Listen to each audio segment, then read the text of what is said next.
Hello, everyone, and welcome to the inaugural edition of The State of the World, though perhaps it should be more aptly called The State of My World. This is my new channel where I just want to talk about things that matter to me, matter to my world, matter to you perhaps. And welcome and thank you for joining me. I've got a topic I want to talk about today, but before that I just want to hit through a few other things. Firstly, I just set up a Twitter account a week or two ago, and already 14 wonderful people have hit me back with some follows. So thank you to those people. I'm just going to scroll through them on screen now. So please consider giving them a follow. They've been good enough to follow me right off the bat, and that's appreciated. And the Twitter's there at the state of the W1. If you want to hit me up on there, please feel free. One thing that is big in my world is cryptocurrency, and I really do think it's going to be the future. It's which is probably a bit obvious to say, but it's going to be huge. I really feel like it's going to impact on people's lives more than they perhaps realize right now, because obviously people, well, not everyone's probably thinking about it too much. But for example, you're watching me on YouTube right now, and there may be ads, and not that I've put any on this particular video, but as you go through YouTube, you might be watching ads and going around the internet and watching your videos and interacting, and all the while the big companies are taking information from you. They're tracking your cookies and taking your email address and your personal details, and they use that information and they sell it, and that's how they run these websites, because they have to make some money, and I understand that fully. And the problem is, if you go watch a YouTube video, you can't pay 1 cent or 1 penny or a fraction of a cent. It's just not practical to transfer money at those small levels to get the money back to the people creating the videos and the artists. Well, with cryptocurrency, or some cryptocurrencies, it's perfectly possible to make payments at the equivalent today of fractions of a penny or fractions of a cent, and some of them, with very low transaction fees. And again, perhaps that's where a YouTube or an equivalent would step in and perhaps sort of take a monthly payment and kind of distribute it accordingly. But imagine the internet, where you don't have to, where your cookies aren't being tracked and ads aren't popping up in front of you, and you can actually be private on the internet, and that's just one part of the crypto revolution. I think is coming in maybe as soon as 5 years. Look at everything that's going on in the world. I mean, just take a moment to think about how crypto might change how you interact with your high street bank. You may not need a high street bank in 5 or 10 years, and if you do, you're probably going to interact with them very differently. And Lord knows they're trying to close their branches down quick enough, aren't they? Think about monetary policy and how money moves around the world, and SWIFT, and how in many countries, as I understand it, many people can't afford bank accounts. It's just not profitable for the banks, and it's all done very differently. And even in places of the world that we consider quite poor, I mean, mobile phone technology, cell phone technology, and tablets, they're getting everywhere. So we'll put in the wallets in their hands. So I'm big on it. I'm going to touch on it in future episodes. Looking good today. I have some money. I'm not. This is not investment advice. Please don't take it that way. Do your own research. But I have a little bit of money, not a lot, but I've got a little bit of money in some of these currencies on screen. Just looking at the top ones there. So Bitcoin and Ethereum are up today. XRP is up a little bit. Litecoin is having a good day, 9.26. And if I jump down to Cardano and Stellar, Cardano having a great day. 13% up. Very risky market.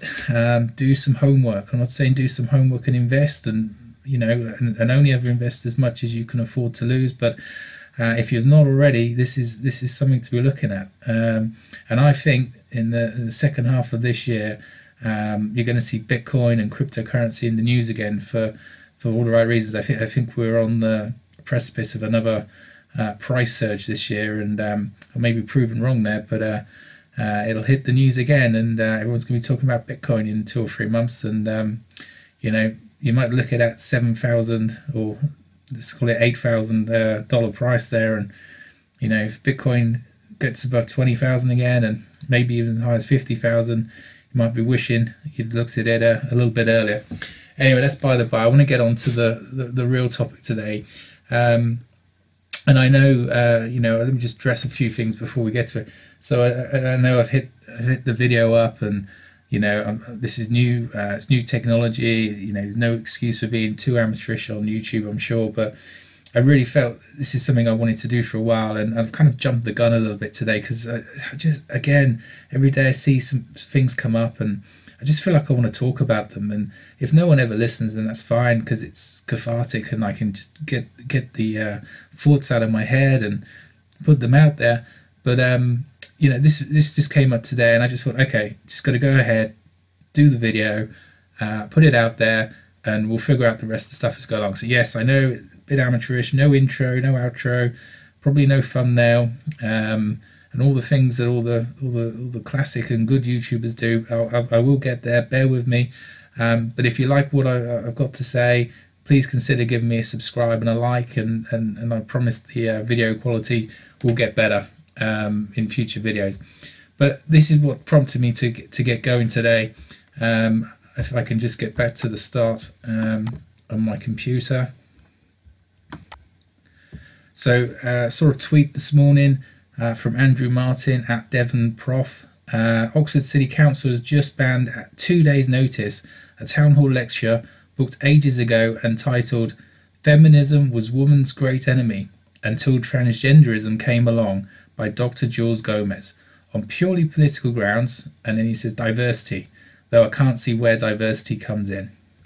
So in fairness, let's go to Oxford City Council's statement. Let's hear it from both sides. And they say, "We have cancelled the booking for this event. We were not aware of the subject of the lecture when the booking was made, and we'd like to apologise to Oxford's LGBTQIA plus community for the distress this has caused. We support Pride Oxford Festival and the LGBT plus Oxfordshire website, and this lecture does not accord with our core commitments to valuing diversity.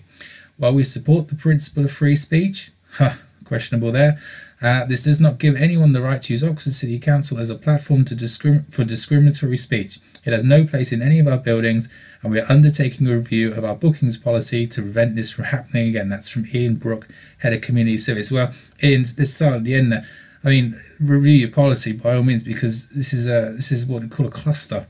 You know what?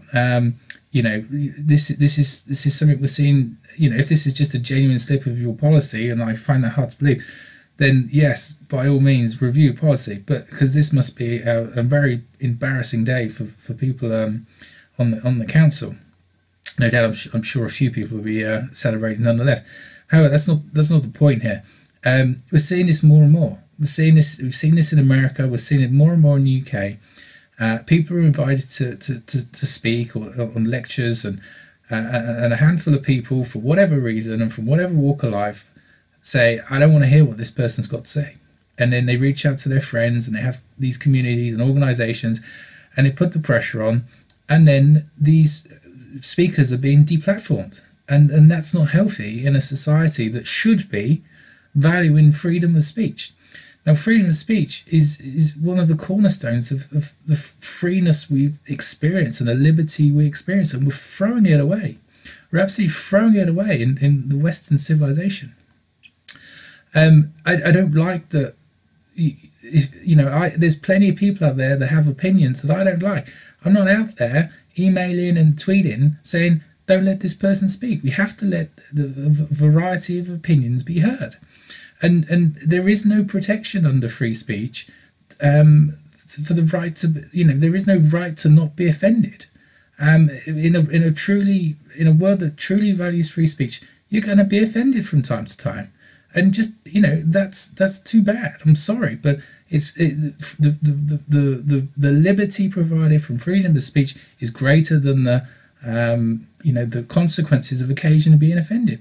And what is offence? It's you know, it's It's not. It just boggles the mind. Anyway, that's not even there's another point here. So they're tying this to they're saying that to quote, nobody has the right to use Oxford City Council as a platform for discriminatory speech. He hasn't given the speech. How can it be discriminatory? You don't know what's in the speech. You know the title. You know the subject line. How can you say that he has done or has given a discriminatory speech? And I feel like this is just virtual signaling, and we're seeing it more and more. We're seeing people be deplatformed, people getting invited to events, and sometimes the ones that we're hearing about are perhaps sort of more left-leaning institutions like universities, and in this case Oxford Council, but and then to great fanfare they are deplatformed, and there seems to be some victory in doing this, and it's a recurring pattern, and it just doesn't seem right to me. I really feel that anyone should be able to get up and say whatever they want. Free speech does have its own natural limits. It doesn't protect slander. It doesn't protect lying. It doesn't protect incitement to severe violence and terrorism or violence on its own.